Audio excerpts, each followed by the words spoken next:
ശബരിമല ദർശനം ഉൾപ്പെടെ 4 ദിവസത്തെ സന്ദർശനത്തിനായി രാഷ്ട്രപതി ദ്രൗപദി മുർമു ഇന്ന് സംസ്ഥാനത്തെത്തും. വൈകിട്ട് 6:20 ദില്ലിയിൽ നിന്ന് പ്രത്യേക വിമാനത്തിൽ തിരുവനന്തപുരത്ത് എത്തുന്ന രാഷ്ട്രപതി രാജ്ഭവനിലാണ് താമസിക്കുക. നാളെയാണ് ശബരിമലയിലേക്ക് പോകുന്നത്. നാളെ രാവിലെ 9:35 തിരുവനന്തപുരം വിമാനത്താവളത്തിൽ നിന്ന് വ്യോമസേന ഹെലികോപ്റ്ററിൽ രാഷ്ട്രപതി നിലയ്ക്കലിലേക്ക് തിരിക്കും. നാളെ 10:20 നിലയ്ക്കലെത്തുന്ന രാഷ്ട്രപതി റോഡ് മാർഗം പമ്പയിലെത്തും.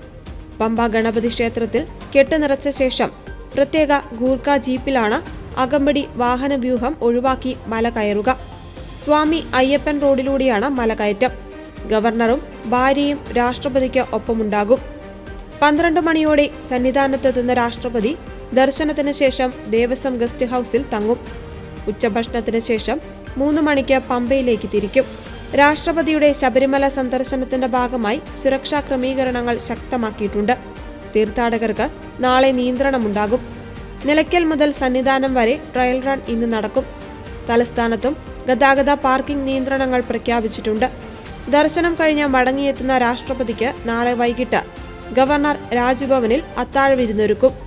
23 രാവിലെ 10 മണിക്ക് രാജ്ഭവനിൽ മുൻ രാഷ്ട്രപതി KR നാരായണന്റെ പ്രതിമ രാഷ്ട്രപതി അനാച്ഛാദനം ചെയ്യും.